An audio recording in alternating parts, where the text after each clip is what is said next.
So Slack, it's a communication channel, and most of the companies right now being used in most of the companies. So people will be found in Slack these days. So I want to go ahead and create an automation or a custom app that would connect Slack to a what do you call this, to a spreadsheet. So what we're going to be doing is we are going to create a custom app first in the Slack API. So we're going to have to create an app. So let's build it from scratch. And let's name this Slack app.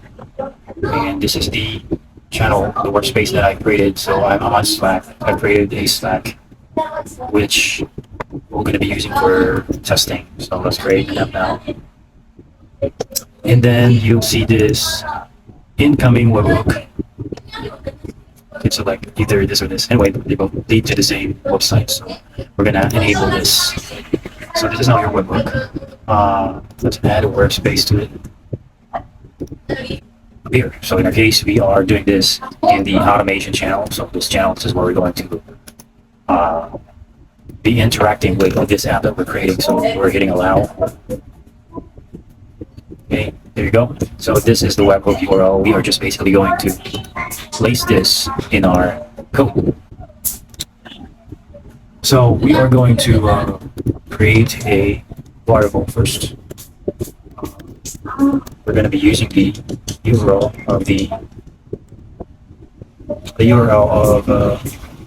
the API that we created. So let's copy this and then put it in here. And then we're going to be creating a payload. So our payload.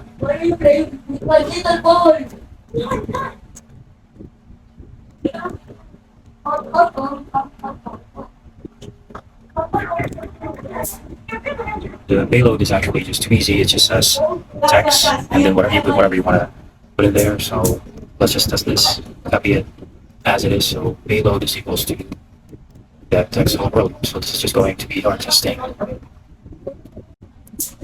course, we are declaring headers. Headers, according to the documentation of the API, it says here it's content type application JSON. So we're declaring it as such. And we're going to be creating the options variable. So let's put headers as headers. There's method posts, and the payload is the stringify version of. So JSON dot stringify. Then we put in payload here. And then we're going to be using a library here called URL fetch up. That fetch, and then we're just going to, which is one of the variables that we declared, and then option. Options. Okay. Alright, so we are going to save this. And this is what's going to happen is, supposedly, we are still testing this. What's going to happen is we are going to send this message right here through this library that passes the variables that we just declared. So let's try to run this. This is where it should be. This is where the message should be coming up. Right here. So let's run it. Then go to Slack app and then allow. Check. There it is. It says hello world. So now we have to create triggers. So now we are going to create an onEdit trigger. It's right here down the bottom. Of course, it's from spreadsheet. And then on the event type onEdit. Okay, let's try to save this. Okay.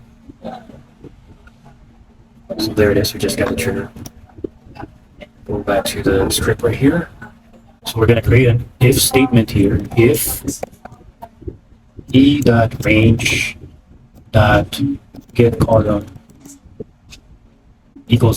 So we are going to get the 2, 3, 4. So it's the fourth column.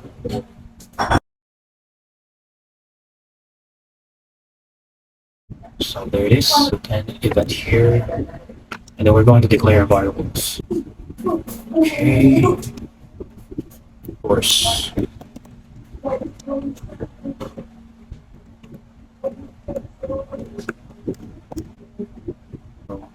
So row is equals to e range get row. Get row. So let's create variable for this Slack name is equals to source get active sheet dot get range row equal 1 that get value. This has to be capitalized. Then another variable is for the row right here. Row.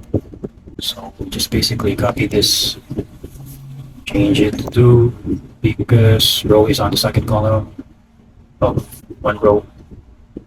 Variable is country, or we could probably name this flag. And just put it 3 here because it's in column 1, 2, 3. And then another variable is the status equals to e dot value. If this particular event happens, this is the one that's going to occur. But if it's not so, let's create a secondary option by putting an else statement in here. Else. So we basically just say return. Now we are going to create another additional statement rather, because trigger right here, it will trigger the message to be sent to our Slack channel. Another if statement here.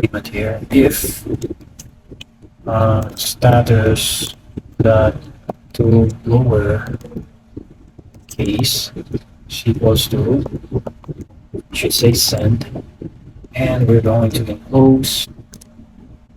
Let's add something in here. Headers. So let's say this is what we wanted to put in the message. Okay, I have something copied. Oh, by the way, we need to change this to. This is probably not going to work. Let's try to run this here. It should trigger this app because it says here that if we select send, it should send this message right here to this particular webhook. So on an event that this happens, where is this column right here, which is column number 4.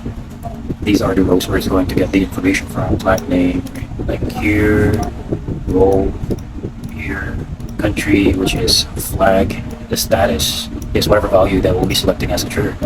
Now, there's another conditional statement. We select send, this webhook right here will be contacted, and this message will be sent on that webhook.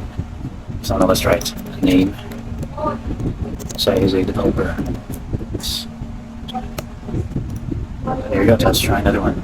Size name is USA. And there we go. Automated API custom apps that we created through AppScript and Slack API. So there it is.